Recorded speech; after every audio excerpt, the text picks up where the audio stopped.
Lampedusa ha ospitato i 9 capi della Polizia di Stato del Mediterraneo. Si tratta del primo vertice Hermes. Sul tavolo non argomenti politici, analisi e bilanci, ma azioni concrete da attuare in modo sinergico su immigrazione e terrorismo, non tralasciando anche l'organizzazione di grandi eventi, alla luce anche dei fatti accaduti a Torino nella finale di Champions League. A fare gli onori di casa il capo della Polizia italiana Franco Gabrielli, che ha spiegato: presto emetterò una circolare esplicativa per chi organizza questi eventi e che permetterà di individuare le responsabilità nei casi in cui qualcosa non funzioni. Su immigrazione e terrorismo questa è la linea, spiega Gabrielli. Bisogna attenzionare le persone che lucrano sulle vite umane, ma anche identificare tutti i soggetti che arrivano in Europa. Devono essere tracciati, aggiunge, perché rappresentano un pericolo per la sicurezza. C'è un tema di un flusso informativo a volte alluvionale e per sua natura anche generico,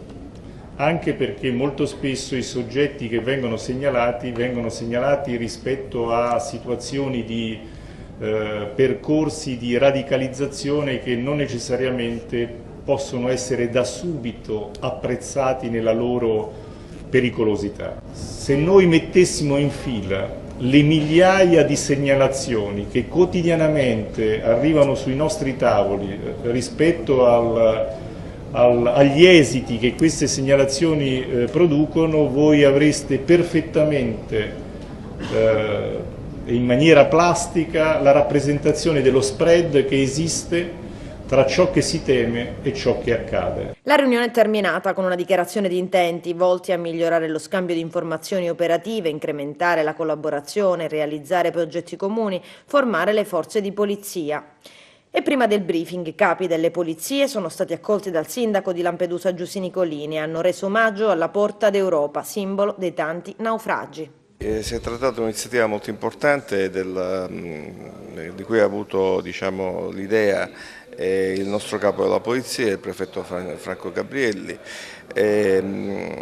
valutato che le problematiche delle migrazioni sono ormai all'ordine del giorno, non solo, ma sono di un'importanza che sta diventando sempre più forte, sempre più rilevante per l'Unione Europea e soprattutto per gli Stati, i paesi che gravitano attorno al bacino mediterraneo. Il capo della polizia ha voluto fortemente questa riunione dei capi della polizia dei paesi dell'Unione Europea, appunto, che si affacciano sul Mediterraneo. Lo scopo era quello di avere un confronto di tipo operativo, chiaramente, non sono scelte politiche che competono all'organo tecnico che sono appunto i capi della polizia, era un confronto operativo sulle migliori strategie da adottare, in particolare per quanto riguarda la lotta alle forme di criminalità che ruotano attorno all'immigrazione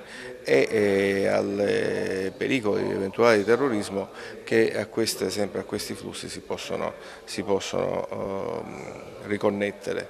È stata una riunione molto importante, molto produttiva, che ha avuto dei risultati molto importanti e che sicuramente migliorerà il coordinamento e l'approccio delle forze di polizia europee del Mediterraneo rispetto a questi problemi.